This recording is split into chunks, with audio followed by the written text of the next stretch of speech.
Hi everyone, my name is Primrose Montero de Souza and it's great to have you join us for this Femina Power Brands discussion. We're privileged to have with us Mr. Frederic Widell, Vice President, Head of South Asia and Managing Director, India at Oriflame. Welcome. Thank you, Primrose. With a winning attitude and the ability to drive goals and initiatives, Frederic has had a highly successful career of over 12 years with Oriflame. His previous assignments have included the position of Managing Director for 4 different key Oriflame markets, Sri Lanka, Vietnam, India, and Indonesia, as well as being the VP and head in the former Asia Pacific region. Staunchly committed to driving growth at Oriflame, Frederic is focused on creating a strong culture based on positivity, empathy, and hard work. As an inspirational leader who keeps his employees highly motivated, he believes that leadership is a long-term commitment to people and that passionate leadership is truly inspirational. His mantra for himself and for his team, "Har cheez mumkin hai," everything is possible. Welcome again, Frederic, and congratulations on Oriflame being voted one of the Femina Power Brands.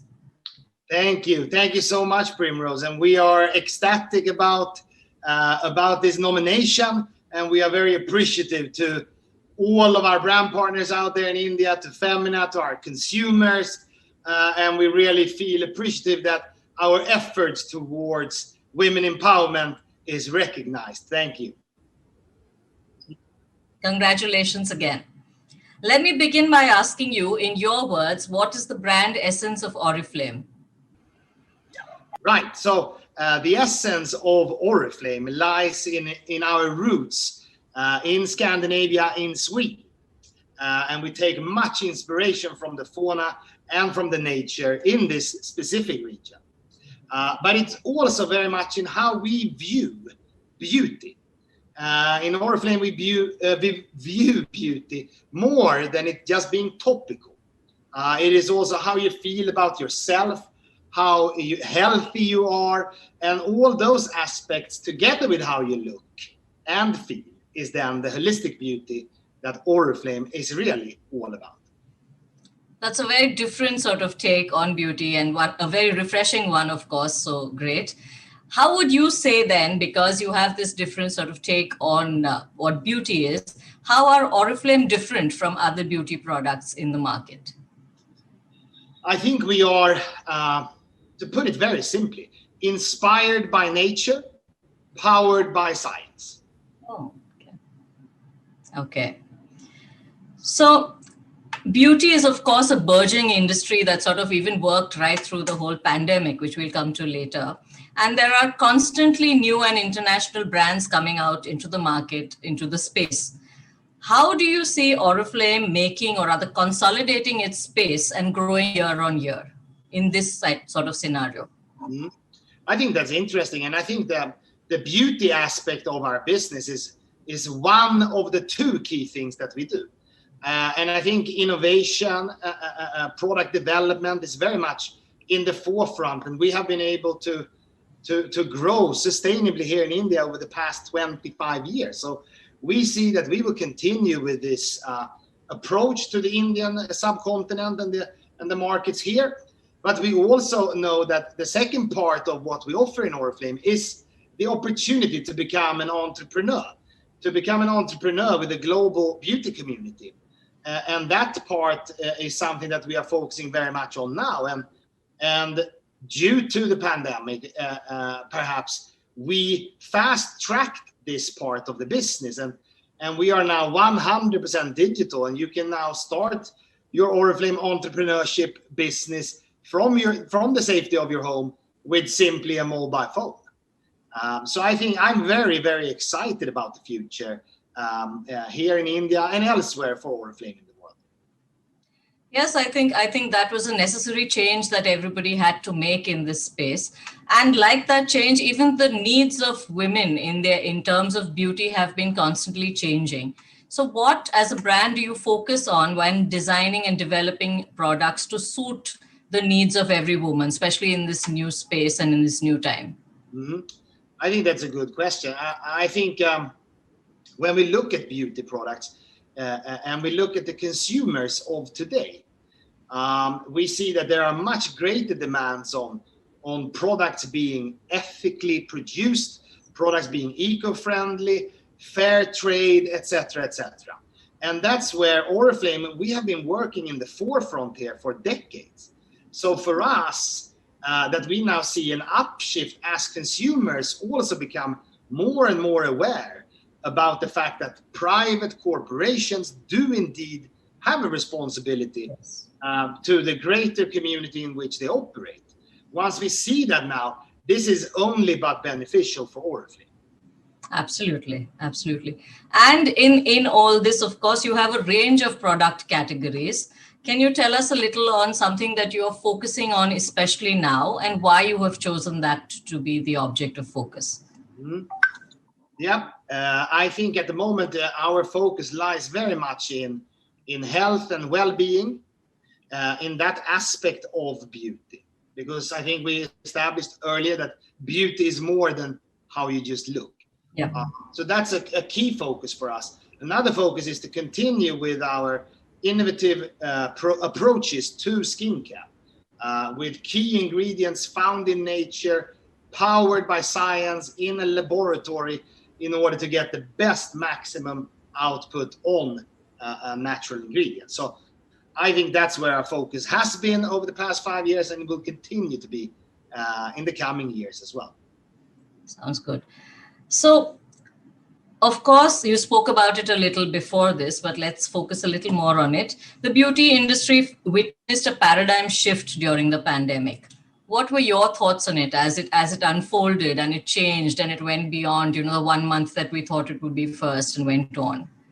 Yeah, I think that overall, I'm very grateful that Oriflame had already several years pre-pandemic started making that transition to become online. We have our own applications, etc., etc.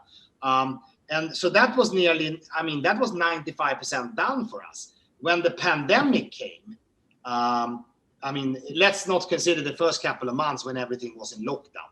But let's look at the purchase behaviors now, or the needs now, perhaps. I see that we can meet all of those needs. A consumer can sit at home safely, place an order with Oriflame, get it delivered the very next day, safely, contactless delivery. And I kind of feel that the entire world caught up with digitalization. And now everybody is at par, kind of. So that must have opened a lot of different avenues for you, both in terms of the women who are working as part of the whole family for Oriflame, as well as the consumers of the end product. So can you tell us a little more about that? Yeah, absolutely.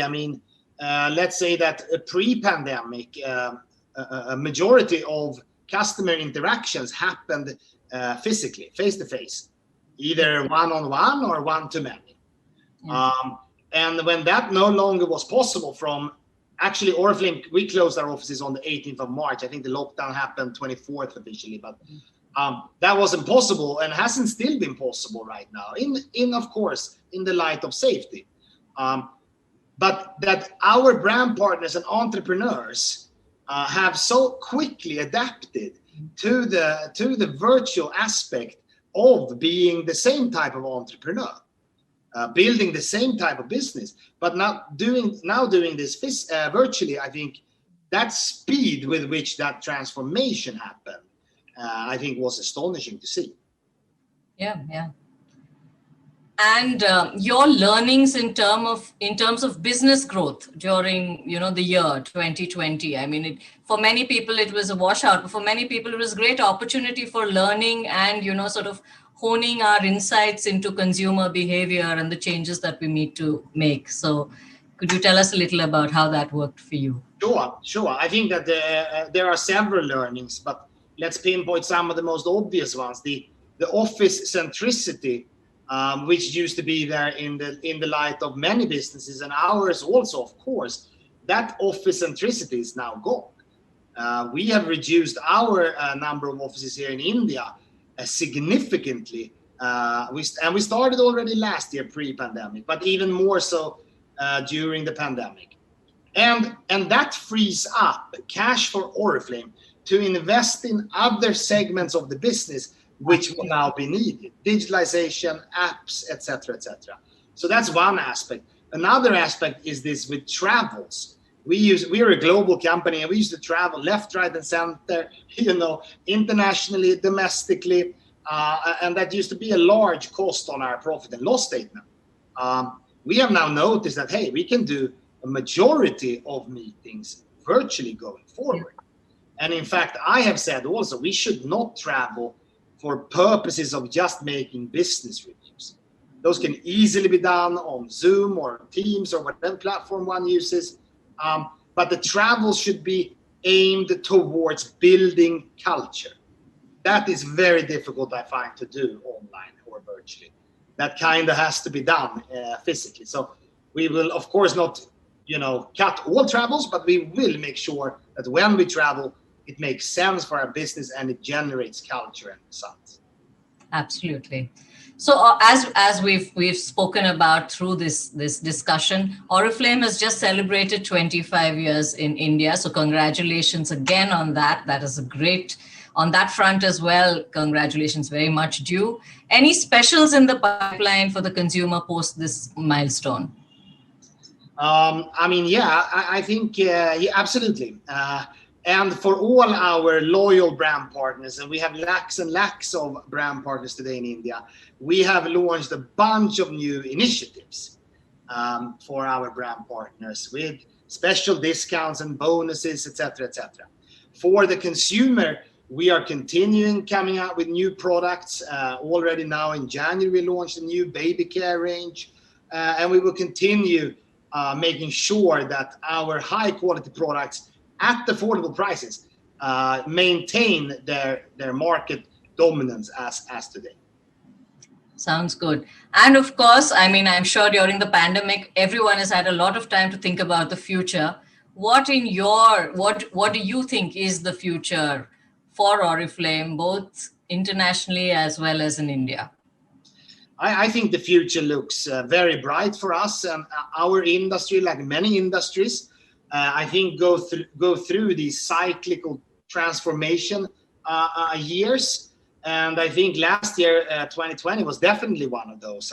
And we can see our industry of social selling now being more relevant than ever, because you can actually do this completely digitally from the safety and convenience of your own home. And I think, and as you also pointed out, Primrose, beauty products are here to stay, and we just see the beauty industry growing year on year. And so yeah, I'm excited about the future. Future looks bright, certainly. And you've been, Frederic, a little personal question. You've been in India for a while now, I assume. Mm-hmm. What are your thoughts on India and on Indian beauty, and how Oriflame is how does that all sort of dovetail together? Mm-hmm.